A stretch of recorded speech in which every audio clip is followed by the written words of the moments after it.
Lord of the Mysteries. Chapter 780. Extract. Walter came to the third story and rapped on the master bedroom's door. "Who is it?" Dwayne Dante's slightly weak and hoarse voice sounded. Walter turned the doorknob, opening a tiny crack in the door. "Sir, Bishop Electra is here to visit you. Do you wish to meet him in the living room or activity room, or should he be invited directly to your bedroom?" Usually, visitors weren't permitted to enter the master's bedroom. This was rather impolite, but visiting the sick was an exception. After a brief silence, Dwayne Dantes replied, "Invite him into the bedroom." "All right, sir." As Walter gestured Richardson to urge a maid to prepare some tea, he walked down and invited Bishop Electra of the Church of Evernight up. Soon, Electra entered the bedroom and saw Dwayne Dantes lying in bed, looking haggard. "Richardson, get the bishop a seat," the pale Dwayne Dantes said with a smile. Richardson had already done so. He immediately moved a high-backed chair to a spot near the bed. However, Electra took a few steps forward to observe the new tycoon in town and asked in concern, "Dwayne, how are you? Did you consult a physician?" His spiritual perception wasn't triggered, so he didn't make any attempts. He was only visiting a pious believer out of concern. Dwayne Dantes coughed lightly and smiled. "I'm actually almost recovered. I believe I'll be able to head over to church tomorrow or the day after tomorrow to listen to your preachings." "That's good. I was wondering if I needed to pray to Goddess to bless you." Electra chuckled and took a step back before sitting on the chair which Richardson had brought for him. At this moment, Dwayne Dantes glanced at the bishop and chuckled. "Actually, I've always had a question. Are clergymen of the Church of the Goddess allowed to get married?" Electra, who was 2 years short of reaching 40, sighed and smiled. "This question has actually troubled us for the longest time.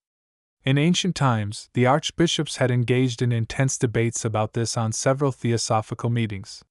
One side believed that servants of the goddess need to maintain their purity, be it men or women, otherwise it would be sacrilegious. The other side found words from the goddess in the Revelation of Evernight and other books, believing that the goddess encouraged marriage. She encouraged equality between both sexes and for them to have normal contact. Hence, clergymen should be an example of this, and not be a negative example. By doing so, that would be the greatest respect towards the goddess. In recent times, this question has basically been shelved. The church doesn't ban or encourage it. The only request is that married clergymen are not to let their families live in the cathedrals." Dwayne Dantes nodded slowly as he curled the corner of his lips. "Your Excellency, do you have a wife?" Although Bishop Electra was thin and not very good-looking, he was pleasant to the eyes. He sighed and said, hardly hiding his smile, 2 years ago, I walked down the aisle under the goddess's watch. I happened to have a child this year. I originally imagined that I would remain single my entire life in order to serve Goddess, but," as he spoke, he gave a self-deprecating laugh and shook his head. Without waiting for Dwayne Dantes to probe deeper, Electra asked, "You seem to be single as well. Are you considering the problem of marriage?" He seemed to imagine that Dwayne Dantes had such thoughts, and he directly asked, imagining that the answer was certain as he continued, "What kind of lady do you like? Perhaps I might be able to help introduce you to someone." Dwayne Dantes coughed lightly and said with a smile, "I often chose adventures to amass wealth in the past, so I wasn't willing to get married, afraid I would drag her down. I like many types of women and am not picky. I like those older than me, ones who can give me warmth and make me feel at ease." Before he finished, his valet, Richardson, wore a stunned expression. He hurriedly turned his head aside and lowered it. He felt his face burning for some baffling reason. Dwayne Dantes didn't seem to sense it as he continued, "I also like those younger than me, those who are pure and lively, making anyone who sees them feel as though it's dawn because of the radiance they aren't aware of." Bishop Electra's face suddenly froze as he raised his palm and clenched it into a fist as he held it to his mouth and coughed twice. Yet Dwayne Dantes didn't stop. He shook his head and said with a sigh, "I also like those who were once in love or were married so that people wouldn't dare approach due to their status. women who can only be viewed from afar. They are so charming that each action of theirs are so intoxicating and irresistible. I often dream. Butler Walter, who was standing nearby, trembled. He felt as though he had experienced a dream that he didn't wish to wake up from despite opposing it greatly. He had no idea if it was a good or bad dream. Dwayne Dantes was about to continue to describe further, but he stopped producing any sound after opening his mouth. He then chuckled softly. That's all very normal. When humans are at their limits and are under the influence of their senses, they often have some abnormal thoughts.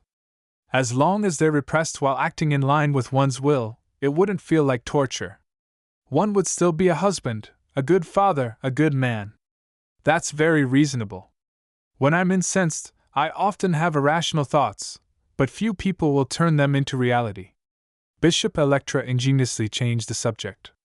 As for Butler Walter and Valet Richardson, they revealed looks of contemplation. The bishop didn't stay long.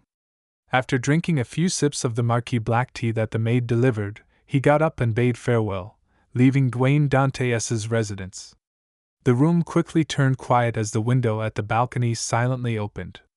Klein, who had changed back into Dwayne Dantes, agilely leaped inside. Thankfully, I returned in time. If I allowed Rhodes to continue speaking, Bishop Electra would probably renounce a pious believer like me. Perhaps I'll even discover Walter and Richardson hanging from their rooms tomorrow morning, and the streets would have rumors of Dwayne Dantes being a pervert. Klein looked at the fake Dwayne on the bed and sighed silently. That final response had been personally formulated by him, and he got Rhodes to read it. Of course, this was his contingency plan for the worst possible scenario. He had believed that Rhodes wouldn't have made the situation develop that far. "Welcome back, Great Master." The Dwayne Dantes in bed bowed and greeted.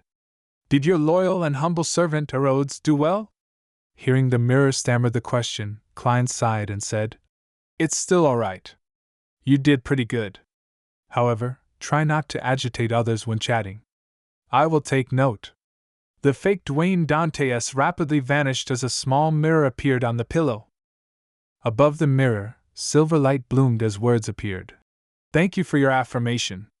I will continue following in your footsteps. I look forward to being of service to you the next time." After a goodbye expression was sketched out, the mirror returned to normal. Klein went close to it and put away the mirror before entering the bathroom attached to the master bedroom. He took 4 steps counterclockwise and headed above the gray fog. He wanted to complete the grazing before Mr. X's spirit body dispersed. In the book world, inside a cave on a snow-laden mountain peak, Klein looked at Mr. X's corpse and carefully identified the head that had been pieced together from the fragments. He matched it with his memories of the target's picture which Miss Magician had provided him. "It's him. I hope I'll obtain traveling and record. With them, I would make a killing with this operation. Otherwise, I'll have to consider getting Miss Magician to pay more." The difficulty between hunting a Sequence 5 and that of facing a demigod are 2 completely different matters. As Klein thought, he reached out his left palm and spread open his fingers, aiming at the corpse whose spirituality hadn't completely dispersed. Creeping hunger quickly transformed back into its original form, looking as though it was made of thin human skin. 2 eyes split open in the middle of its palm. Its pupils were bright red, as though they were dyed in blood. Amidst a cold and eerie wind, Mr. X's significantly dispersed spirit body and the resplendent beyonder specks of light that resembled the Milky Way drilled into Creeping Hunger, fixing onto a blank finger. Creeping Hunger first turned transparent, as if it was a shadow of the spirit world before returning to normal. Klein closed his eyes and sensed it as his brows gradually eased. A smile surfaced on his face. His luck was pretty good this time because he had drawn one of the beyonder powers he wanted the most, Traveler's Door. It could also be called Door of Teleportation, or Traveling. Its effect was to allow a person to traverse the spirit world while sensing the external world. Beyonders of different sequences could endure traveling for different periods of time due to the differences in their spirit body's potency. This made the effects of spirit world traversal and the distance differ. If it's a sequence 9 or 8, they wouldn't be able to go beyond Backlund.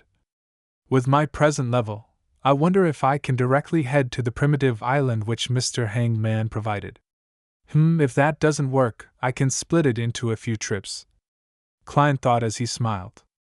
At this point, he realized that a traveler's strength in head-on combat was very powerful.